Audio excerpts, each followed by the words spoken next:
नमस्कार दोस्तों, मैं संतोष पटेल स्वागत करता हूं आपके अपने YouTube चैनल डिजिटल भंडार पर। आज की वीडियो में हम CPCT एग्जाम मार्च 2024 के लिए कंप्यूटर के इम्पोर्टेंट क्वेश्चंस को समझने वाले हैं। यह हमारा CPCT एग्जाम मार्च 2024 के लिए पार्ट नंबर 20 है। इस वीडियो में हम CPCT एग्जाम के लिए कंप्यूटर से संबंधित 20 इम्पोर्टेंट क्वेश्चंस को समझने वाले हैं। यह सभी वही क्वेश्चन हैं जो पहले भी CPCT एग्जाम में पूछे जा चुके हैं। जब हम एक क्वेश्चन को समझते हैं तो उससे संबंधित हमें कई प्रकार के और भी क्वेश्चन तैयार करने मिलते हैं। आप सभी क्वेश्चंस को नोट जरूर करें, क्योंकि पेपर में एक क्वेश्चन से संबंधित कई प्रकार के और भी क्वेश्चन बन सकते हैं। चलिए शुरुआत करते हैं आज की इस वीडियो का। देखते हैं आज का हमारा पहला क्वेश्चन क्या है। पहला क्वेश्चन हमसे पूछा गया है, इंटरनेट का इस्तेमाल ब्लैंक का उपयोग करके फाइलें एक कंप्यूटर से दूसरे कंप्यूटर में स्थानांतरित करने के लिए किया जा सकता है। इंटरनेट का इस्तेमाल ब्लैंक का उपयोग करके फाइलें एक कंप्यूटर से दूसरे कंप्यूटर में स्थानांतरित करने के लिए किया जा सकता है। पहला क्वेश्चन इंटरनेट से संबंधित है। हमसे पूछा गया है, इंटरनेट का उपयोग करते हुए ब्लैंक का यूज करके एक कंप्यूटर से दूसरे कंप्यूटर पर फाइल को ट्रांसफर करने के लिए किसका उपयोग किया जा सकता है। हमने अपने प्रीवियस वीडियोस में भी इस प्रकार का क्वेश्चन तैयार किया है कि जब हमें कंप्यूटर नेटवर्क में इंटरनेट पर किसी एक कंप्यूटर से फाइल को दूसरे कंप्यूटर पर भेजना होता है तो हमें FTP का यूज करना होता है। FTP मतलब क्या होता है? File transfer protocol. File transfer protocol FTP एक प्रोटोकॉल है जिसका यूज इंटरनेट पर एक कंप्यूटर से दूसरे कंप्यूटर में फाइल को ट्रांसफर करने के लिए किया जाता है। FTP का फुल फॉर्म होता है फाइल ट्रांसफर प्रोटोकॉल। तो इस क्वेश्चन का आंसर होगा ऑप्शन नंबर डी, FTP। आपको 3 क्वेश्चन और तैयार करने हैं। TCP का full form transmission control protocol होता है। ट्रांसमिशन कंट्रोल प्रोटोकॉल होता है। IP का फुल फॉर्म इंटरनेट प्रोटोकॉल होता है। इंटरनेट प्रोटोकॉल होता है। HTML का full form hyper text markup language होता है। Hyper text markup language. तो इस क्वेश्चन का आंसर होगा ऑप्शन नंबर डी, FTP। देखते हैं हमारे नेक्स्ट क्वेश्चन को। नेक्स्ट क्वेश्चन है, विंडोज में हाइबरनेट से क्या तात्पर्य है? विंडोज में हाइबरनेट से क्या तात्पर्य है? यह क्वेश्चन विंडोज ऑपरेटिंग सिस्टम से पूछा गया है। विंडोज क्या है? विंडोज एक ऑपरेटिंग सिस्टम होता है। विंडोज एक सिस्टम सॉफ्टवेयर का एग्जाम्पल है। विंडोज को माइक्रोसॉफ्ट कंपनी के द्वारा बनाया गया है। हमसे पूछा गया है, विंडोज में हाइबरनेट से क्या तात्पर्य है? ऑप्शन नंबर ए है कंप्यूटर को सेफ मोड में रीस्टार्ट करना। ऑप्शन नंबर बी है कंप्यूटर को हाइबरनेट मोड में रीस्टार्ट करना। ऑप्शन नंबर सी है वर्तमान में चालू सभी एप्लीकेशनों को बंद करके कंप्यूटर को शट डाउन करना। या ऑप्शन नंबर डी है वह पावर ऑफ मोड जिसमें कंप्यूटर पर सबसे अंत में किया गया काम सुरक्षित रहता है। हमसे पूछा गया है विंडोज में हाइबरनेट से क्या तात्पर्य है? हाइबरनेट विंडोज ऑपरेटिंग सिस्टम का एक ऐसा फीचर है जो कि करंट स्टेट को सेकेंडरी मेमोरी में सेव करता है और कंप्यूटर को ऑफ करता है। जब हम कंप्यूटर को दोबारा ऑन करेंगे तो कंप्यूटर उसी स्टेट में ऑन हो जाता है जिस स्टेट में हमने कंप्यूटर को ऑफ किया था। मतलब हाइबरनेट एक ऐसा फीचर है जो सिस्टम की करंट स्टेट को सेव करता है परमानेंट मेमोरी में, और जब कंप्यूटर को दोबारा ऑन किया जाता है तो हमारा कंप्यूटर उसी कंडीशन में उसी स्टेट में ऑन हो जाता है। तो इस क्वेश्चन का आंसर होगा ऑप्शन नंबर डी, वह पावर ऑफ मोड जिसमें कंप्यूटर पर सबसे अंत में किया गया काम सुरक्षित रहता है। हाइबरनेट का मतलब होता है हमारे कंप्यूटर पर जो भी टास्क परफॉर्म हो रहे होते हैं, जो भी एप्लीकेशन ओपन होते हैं, उनको परमानेंट मेमोरी में सेव कर लिया जाता है और जब कंप्यूटर ऑन होता है तो उसी स्टेट में ऑन हो जाता है। तो इस क्वेश्चन का आंसर होगा ऑप्शन नंबर डी। हाइबरनेट का मतलब होता है करंट स्टेट को सेव करके कंप्यूटर को ऑफ कर देना और जब दोबारा कंप्यूटर ऑन होगा तो उसी स्टेट में ऑन हो जाता है। इस क्वेश्चन का आंसर है ऑप्शन नंबर डी। देखते हैं हमारे नेक्स्ट क्वेश्चन को। नेक्स्ट क्वेश्चन है MS एक्सेल के ब्लैंक में एक या अधिक वर्कशीट होती हैं। एमएस एक्सेल के ब्लैंक में एक या अधिक वर्कशीट्स होती हैं। यह क्वेश्चन एमएस एक्सेल से पूछा गया है। एमएस एक्सेल क्या है? एमएस एक्सेल एक स्प्रेडशीट सॉफ्टवेयर होता है। स्प्रेडशीट सॉफ्टवेयर जो कि डेटा को रो और कॉलम में अरेंज करने की सुविधा प्रदान करता है। एमएस एक्सेल में जो फाइल बनाई जाती है फाइल, उसे कहा जाता है वर्कबुक। एक्सेल की फाइल को कहा जाता है वर्कबुक, जबकि एक्सेल के पेज को कहा जाता है वर्कशीट। एक्सेल की फाइल कहलाती है वर्कबुक, एक्सेल का पेज कहलाता है वर्कशीट। हमसे पूछा गया है एमएस एक्सेल के ब्लैंक में एक या अधिक वर्कशीट होती हैं। तो वर्कशीट मतलब पेज, और पेज किसके अंदर होता है? फाइल के अंदर, और फाइल को क्या बोला जाता है? वर्कबुक। मतलब एमएस एक्सेल के वर्कबुक में एक या अधिक वर्कशीट होती हैं। जो वर्कशीट होती है वह वर्कबुक के अंदर होती है। मतलब वर्कबुक होती है वर्कशीट का ग्रुप। वर्कशीट के कलेक्शन को कहा जाता है वर्कबुक। एमएस एक्सेल के न्यू वर्जन्स में एक वर्कबुक के अंदर बाय डिफॉल्ट एक वर्कशीट दी जाती है, जबकि एक्सेल के पुराने वर्जन्स में एक वर्कबुक के अंदर बाय डिफॉल्ट 3 वर्कशीट होती थी। तो इस क्वेश्चन का आंसर हो जाएगा option number B, workbook. Workbook में एक या एक से अधिक वर्कशीट हो सकती हैं। देखते हैं हमारे नेक्स्ट क्वेश्चन को। नेक्स्ट क्वेश्चन है, डॉट मैट्रिक्स प्रिंटर की गति ब्लैंक प्रति सेकंड में मापी जाती है। डॉट मैट्रिक्स प्रिंटर की गति मतलब स्पीड ब्लैंक प्रति सेकंड में मापी जाती है। यह क्वेश्चन प्रिंटर से संबंधित है। हमसे क्वेश्चन पूछा गया है जो डॉट मैट्रिक्स प्रिंटर है इसकी स्पीड को ब्लैंक पर सेकंड में मेजर किया जाता है। प्रिंटर का क्वेश्चन है। प्रिंटर क्या है? प्रिंटर एक आउटपुट डिवाइस होती है जो कि हमें हार्ड कॉपी आउटपुट प्रदान करती है। प्रिंटर के द्वारा आउटपुट को पेपर पर प्रिंट किया जाता है जिसे कहा जाता है hard copy output. Dot matrix printer एक इंपैक्ट प्रिंटर होता है। इंपैक्ट प्रिंटर मतलब प्रिंटिंग करते समय साउंड अधिक करता है, आवाज अधिक करता है। डॉट मैट्रिक्स प्रिंटर एक इंपैक्ट प्रिंटर है जो कि प्रिंटिंग करते समय साउंड अधिक करता है, स्लो स्पीड में वर्क करता है और लो क्वालिटी का आउटपुट देता है। जो डॉट मैट्रिक्स प्रिंटर है इसकी स्पीड को सीपीएस में मेजर किया जाता है। सीपीएस मतलब कैरेक्टर्स पर सेकंड, कैरेक्टर्स पर सेकंड। तो इस क्वेश्चन का आंसर होगा ऑप्शन नंबर ए। डॉट मैट्रिक्स प्रिंटर की गति को कैरेक्टर्स प्रति सेकंड में मापा जाता है। इस क्वेश्चन का आंसर हो जाएगा ऑप्शन नंबर ए। डॉट मैट्रिक्स प्रिंटर की स्पीड को सीपीएस में मतलब कैरेक्टर्स पर सेकंड में मेजर किया जाता है। देखते हैं हमारे नेक्स्ट क्वेश्चन को। नेक्स्ट क्वेश्चन है, किसी भी प्रकार का कोई काम संपन्न करने के लिए कंप्यूटर प्रोग्राम को दिया गया एक विशिष्ट निर्देश क्या कहलाता है? किसी भी प्रकार का कोई काम संपन्न करने के लिए कंप्यूटर प्रोग्राम को दिया गया एक विशिष्ट निर्देश क्या कहलाता है? हमसे क्वेश्चन पूछा गया है कंप्यूटर पर यदि हमें कोई भी काम कराना है, कोई भी कार्य संपन्न कराना है, तो हम कंप्यूटर को जो स्पेशल टाइप के निर्देश देते हैं, इंस्ट्रक्शंस देते हैं, वह क्या कहलाता है? कंप्यूटर को दिए गए निर्देशों के समूह को सॉफ्टवेयर कहा जाता है और सॉफ्टवेयर को ही कहा जाता है प्रोग्राम या एप्लीकेशन। कंप्यूटर को दिए गए निर्देशों के समूह को सॉफ्टवेयर, प्रोग्राम या एप्लीकेशन कहा जाता है। सॉफ्टवेयर कंप्यूटर को यह बताता है कि किसी कार्य को किस प्रकार करना है। मतलब इस क्वेश्चन का आंसर क्या होगा? Option number A, programme.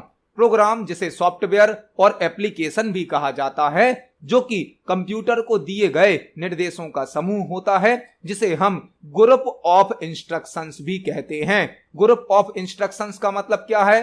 निर्देशों का समूह। वह कहलाता है प्रोग्राम, सॉफ्टवेयर या एप्लीकेशन। तो इस क्वेश्चन का आंसर हो जाएगा ऑप्शन नंबर ए, प्रोग्राम। देखते हैं हमारे नेक्स्ट क्वेश्चन को।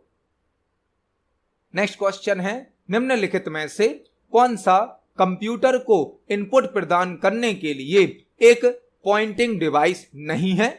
निम्नलिखित में से कौन सा कंप्यूटर को इनपुट प्रदान करने के लिए एक पॉइंटिंग डिवाइस नहीं है? यह क्वेश्चन इनपुट डिवाइस से संबंधित है। हमें यहां पर 4 इनपुट डिवाइस के नाम दिए गए हैं। इनपुट डिवाइस कौन सी डिवाइस होती हैं? ऐसी डिवाइसेस जिनके द्वारा कंप्यूटर सिस्टम में डेटा को इनपुट किया जाता है वह कहलाती हैं इनपुट डिवाइस। यहां पर हमें 4 इनपुट डिवाइस दी गई हैं और हमसे पूछा गया है दिए गए ऑप्शन में से ऐसी कौन सी इनपुट डिवाइस है जो इनपुट डिवाइस तो है लेकिन पॉइंटिंग डिवाइस नहीं है। ऑप्शन नंबर ए क्या है? Track ball. ट्रैक बॉल तो एक इनपुट डिवाइस भी है और एक पॉइंटिंग डिवाइस भी है। ऑप्शन नंबर सी में दिया गया है माउस। माउस भी एक इनपुट डिवाइस है और पॉइंटिंग डिवाइस भी है। जॉयस्टिक यह भी एक इनपुट डिवाइस है और पॉइंटिंग डिवाइस है। लेकिन स्कैनर इनपुट डिवाइस तो है लेकिन पॉइंटिंग डिवाइस नहीं है। जो ट्रैक बॉल है, माउस है, जॉयस्टिक है, लाइट पेन है, यह सभी इनपुट डिवाइस भी होती हैं, पॉइंटिंग डिवाइस भी होती हैं। पॉइंटिंग डिवाइस का मतलब क्या है? हम इनके माध्यम से स्क्रीन पर किसी ऑब्जेक्ट पर फोकस कर सकते हैं, किसी ऑब्जेक्ट को सिलेक्ट कर सकते हैं, किसी ऑब्जेक्ट को मूव कर सकते हैं, वह कहलाती हैं पॉइंटिंग डिवाइस। तो track ball, joystick, mouse, light pen यह सभी पॉइंटिंग डिवाइस हैं, लेकिन स्कैनर इनपुट डिवाइस तो है मगर पॉइंटिंग डिवाइस नहीं है। इस क्वेश्चन का आंसर होगा ऑप्शन नंबर बी। वैसे स्कैनर करता क्या है? स्कैनर हार्ड कॉपी आउटपुट को सॉफ्ट कॉपी आउटपुट में बदल देता है। यदि हमारे पास कोई हार्ड कॉपी आउटपुट है, मतलब कोई आउटपुट पेपर पर प्रिंट है, तो उसे कहा जाता है हार्ड कॉपी आउटपुट, जिसे सॉफ्ट कॉपी में बदलने के लिए स्कैनर का यूज किया जाता है। स्कैनर किसी डॉक्यूमेंट को, किसी इमेज को स्कैन करता है और उसे सॉफ्ट कॉपी में बदल देता है। तो इस क्वेश्चन का आंसर होगा ऑप्शन नंबर बी, स्कैनर। देखते हैं हमारे नेक्स्ट क्वेश्चन को। नेक्स्ट क्वेश्चन है मदरबोर्ड क्या होता है? मदरबोर्ड क्या होता है?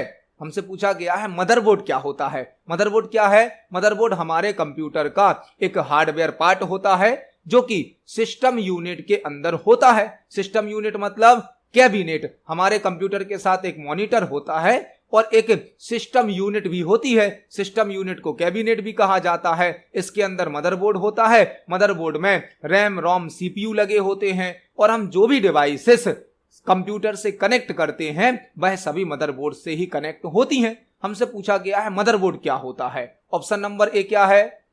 एक सर्किट बोर्ड जिस पर पेरिफेरल डिवाइस लगे होते हैं।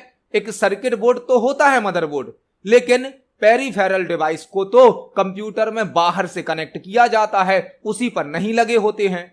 जबकि रैम, रोम, सीपीयू डायरेक्ट मदरबोर्ड पर लगे होते हैं। मतलब मदरबोर्ड सर्किट बोर्ड तो है, इतना तो यह सही है, लेकिन पेरिफेरल डिवाइस जिस पर नहीं लगे होते हैं, यह गलत हो गया। ऑप्शन नंबर बी क्या है?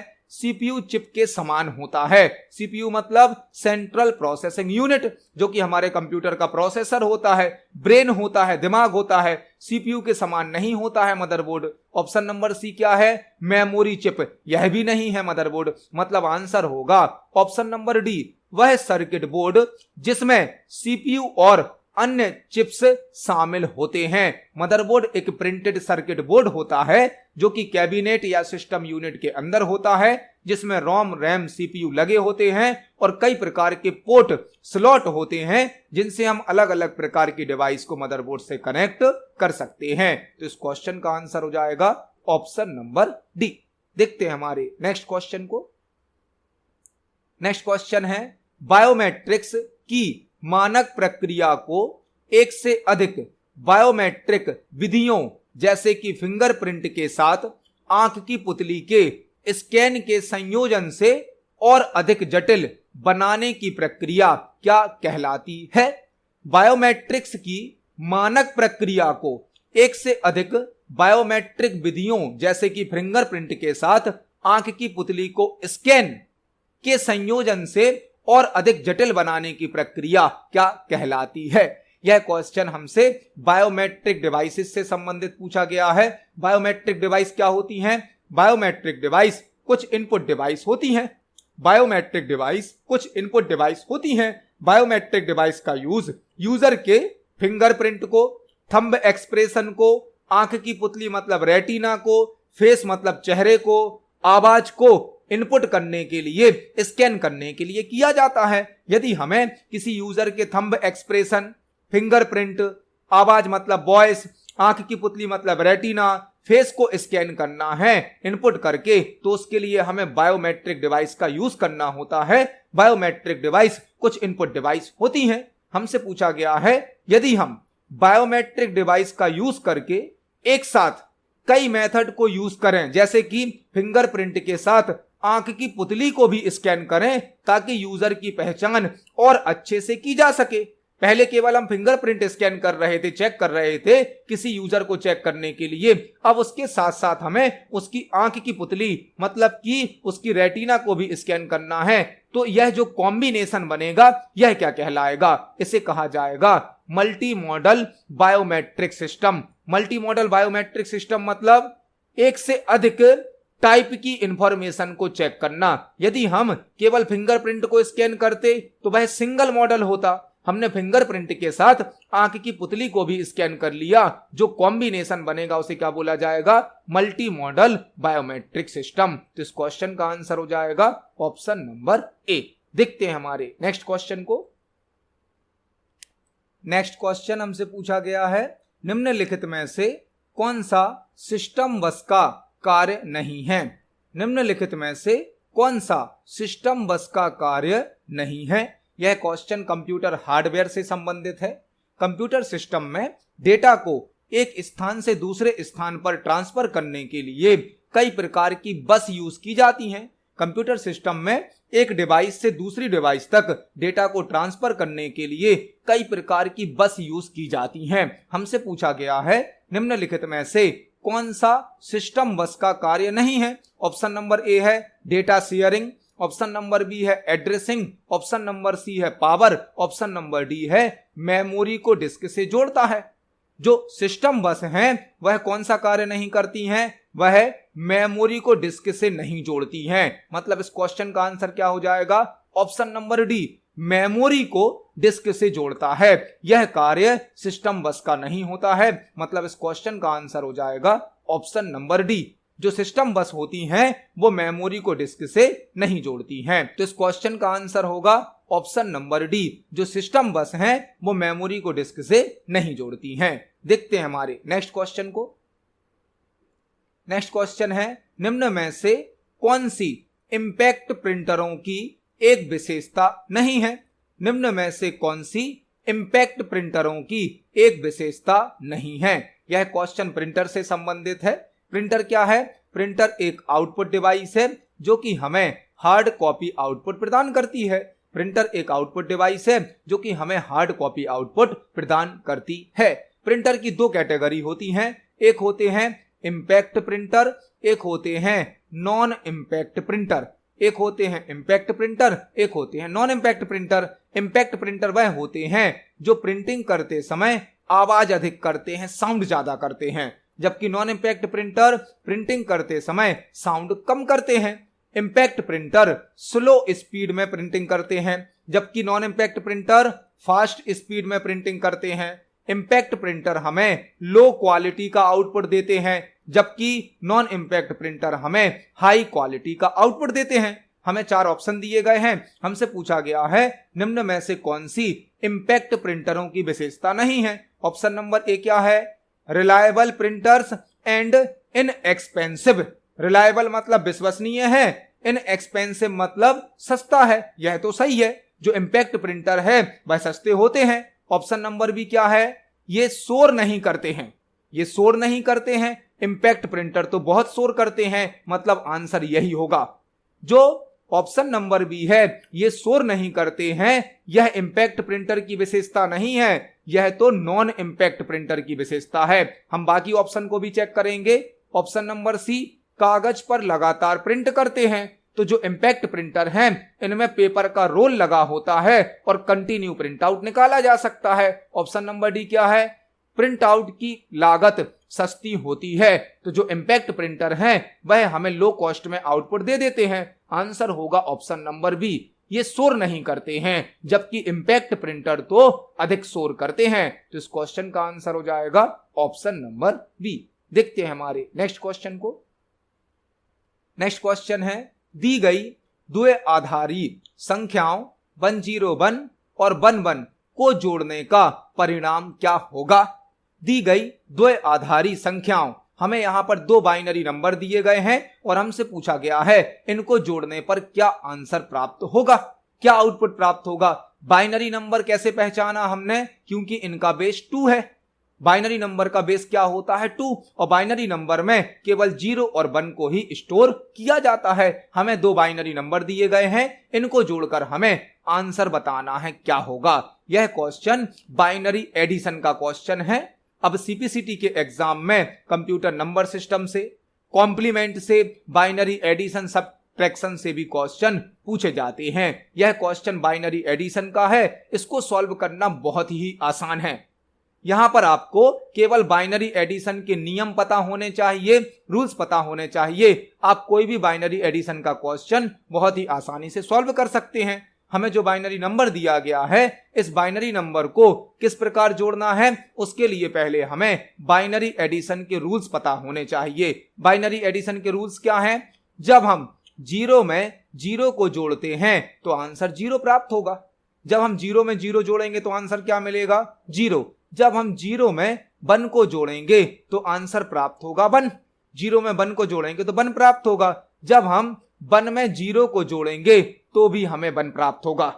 0 में 0 को जोड़ा तो 0, 0 में 1 को जोड़ा तो 1, 1 में 0 को जोड़ा तो भी 1। यह 3 नियम तो साधारण से हैं, बेसिक से हैं। जो लास्ट नियम है इसको ध्यान से समझना है। जब हम 1 में 1 को जोड़ेंगे तो आंसर मिलेगा हमें 0, आंसर मिलेगा 0, और एक हमें कैरी भी प्राप्त होगी। यह कैरी हम आगे वाले नंबर पर ट्रांसफर कर देंगे। जब हम 1 में 1 को जोड़ेंगे तो आंसर प्राप्त होगा 0, और एक कैरी प्राप्त होगी जिसे हम आगे वाले नंबर पर ट्रांसफर कर देंगे। ऐसा क्यों हुआ? जब आप नॉर्मल नंबर का एडिशन करते हो तो 1 + 1 होता है 2 होता है, लेकिन बाइनरी में 2 को लिखा जाता है ऐसे 1 0, यह लिखा है बाइनरी में 2, और जब हमारा 2 आंसर आएगा तो 0 को हम लिख देंगे और 1 को कैरी के रूप में आगे भेज देंगे। इसीलिए 1 में 1 को ऐड करने पर आंसर 0 आता है और एक हमें कैरी भी प्राप्त होती है। यह 4 नियम है बाइनरी एडिशन के। अब इन नियम के आधार पर हम इस क्वेश्चन को सॉल्व करेंगे। पहला बाइनरी नंबर क्या है हमारा? 1 0 1। दूसरा बाइनरी नंबर क्या है? 1 1। इनको हमें जोड़ना है। जब हम इनको जोड़ेंगे तो पहले 1 1 आया, 1 और 1 क्या होगा? 1 और 1 होगा 0, तो यहां पर आ जाएगा 0। एक हमें कैरी मिलेगी जो हम आगे वाले नंबर पर भेज देंगे। यह कैरी आ गई। अब इस कैरी के 1 को पहले इस 0 से जोड़ते हैं, तो 1 और 0, 1 और 0 क्या हो जाएगा? 1 हो जाएगा, मतलब यहां 1 आ गया। अब इस 1 को नीचे वाले 1 से जोड़ेंगे तो 1 1 हो जाएगा 0, एक कैरी आगे फिर से आ गई।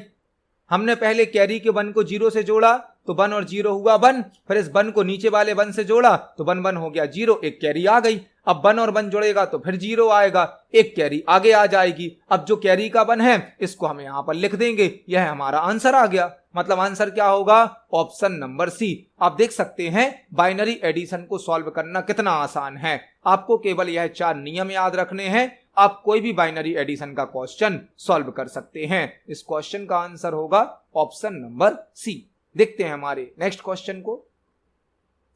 नेक्स्ट क्वेश्चन है, कंप्यूटर की स्टोरेज डिवाइस के संदर्भ में एसएसडी का पूर्ण रूप क्या है? कंप्यूटर की स्टोरेज डिवाइस के संदर्भ में एसएसडी का पूर्ण रूप क्या है? हमसे पूछा गया है स्टोरेज डिवाइस के संदर्भ में एसएसडी का फुल फॉर्म क्या होता है? एसएसडी का फुल फॉर्म होता है solid state drive. Solid state drive SSD का फुल फॉर्म होता है, जो कि हमारे कंप्यूटर की एक सेकेंडरी मेमोरी होती है, परमानेंटली डेटा को स्टोर करती है, और यह एक फ्लैश मेमोरी का एग्जाम्पल है। Flash memory. इस क्वेश्चन का आंसर होगा ऑप्शन नंबर ए। एसएसडी का full form solid state drive होता है। देखते हैं हमारे नेक्स्ट क्वेश्चन को। नेक्स्ट क्वेश्चन है, ब्लैंक हैकिंग या धोखे को संदर्भित करता है जो सुरक्षा उपायों को दरकिनार करने के इरादे से किसी अन्य व्यक्ति का अनुकरण मतलब की नकल करता है। ब्लैंक हैकिंग या फ्रॉड को रेफर करता है। हैकिंग या फ्रॉड को रेफर करता है जो सुरक्षा उपायों को दरकिनार करने मतलब सिक्योरिटी सिस्टम को हटाने के इरादे से किसी अन्य व्यक्ति का अनुकरण मतलब नकल करता है। यह क्वेश्चन साइबर सिक्योरिटी से इंफॉर्मेशन सिक्योरिटी से पूछा गया है। हमसे पूछा गया है ब्लैंक किंग या फ्रॉड को रेफर करता है, जो कि सुरक्षा उपायों को दरकिनार करने के इरादे से किसी अन्य व्यक्ति का अनुकरण करता है, मतलब नकल करता है। यह क्वेश्चन साइबर सिक्योरिटी से, इंफॉर्मेशन सिक्योरिटी से पूछा गया है। साइबर सिक्योरिटी में एक साइबर क्राइम होता है स्पूफिंग। स्पूफिंग जिसे स्पूफ भी कहते हैं, जिसमें हैकर या अटैकर किसी अदर यूजर की पहचान का यूज करते हैं और कोई साइबर क्राइम करते हैं। मतलब किसी अदर यूजर की आइडेंटिटी का यूज करके, उसकी पहचान का यूज करके जो साइबर क्राइम किए जाते हैं उन्हें बोला जाता है स्पूफ या स्पूफिंग। तो इस क्वेश्चन का आंसर हो जाएगा ऑप्शन नंबर ए, स्पूफ। देखते हैं हमारे नेक्स्ट क्वेश्चन को। नेक्स्ट क्वेश्चन है, ब्लैंक एक छोटा सा प्रोग्राम है जो ऑपरेटिंग सिस्टम को खोजने के लिए कंप्यूटर के बूट होने पर शुरू होता है। ब्लैंक एक छोटा सा प्रोग्राम है जो ऑपरेटिंग सिस्टम को खोजने के लिए कंप्यूटर के बूट होने पर शुरू होता है। हमसे क्वेश्चन पूछा गया है, ब्लैंक एक छोटा सा प्रोग्राम है जो ऑपरेटिंग सिस्टम को खोजने के लिए कंप्यूटर के बूट होने पर शुरू होता है। कंप्यूटर का बूट होना मतलब क्या कहलाता है?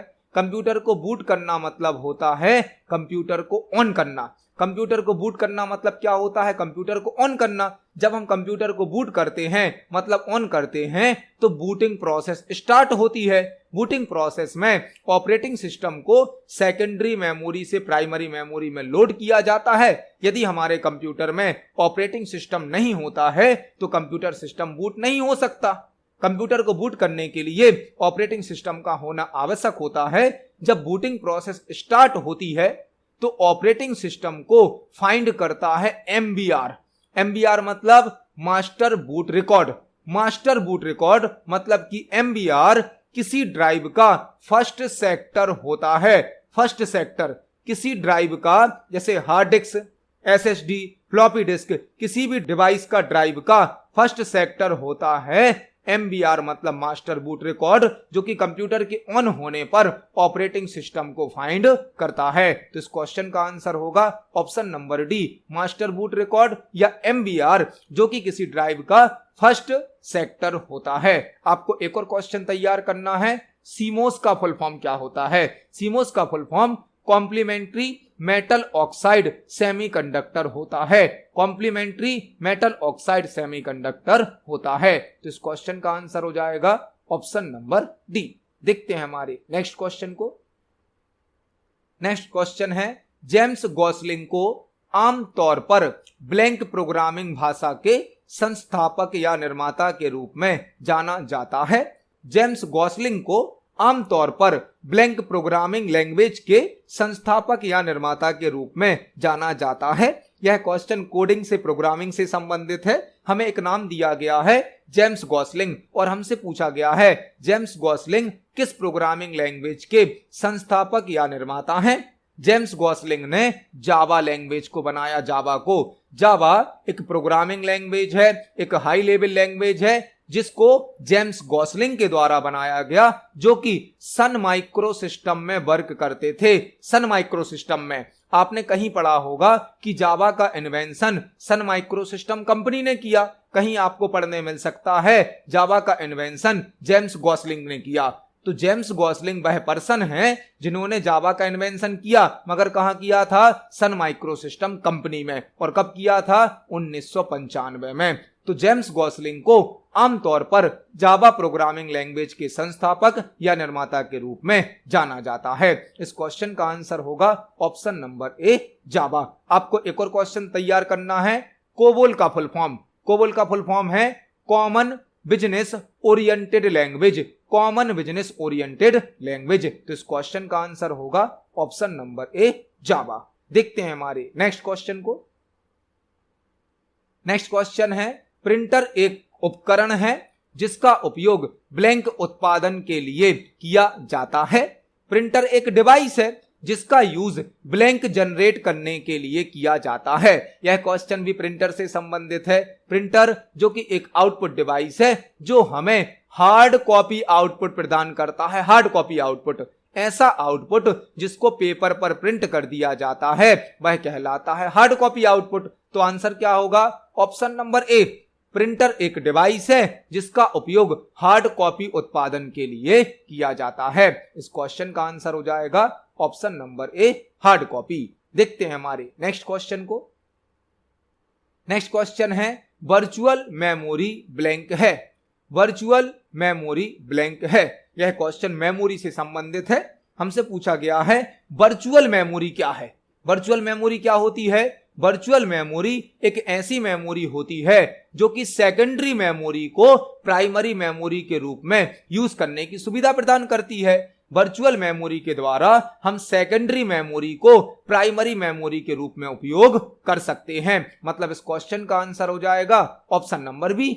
सेकेंडरी मेमोरी का उपयोग इस तरह किया जा सकता है जैसे कि वह मुख्य मेमोरी का हिस्सा हो। मुख्य मेमोरी मतलब मेन मेमोरी जो कि प्राइमरी मेमोरी होती है। तो वर्चुअल मेमोरी सेकेंडरी मेमोरी का उपयोग इस तरह कराती है जैसे कि वह मुख्य मेमोरी का हिस्सा हो, मतलब प्राइमरी मेमोरी हो। तो इस क्वेश्चन का आंसर हो जाएगा option number B. Virtual memory के द्वारा हम सेकेंडरी मेमोरी को प्राइमरी मेमोरी के रूप में यूज कर सकते हैं।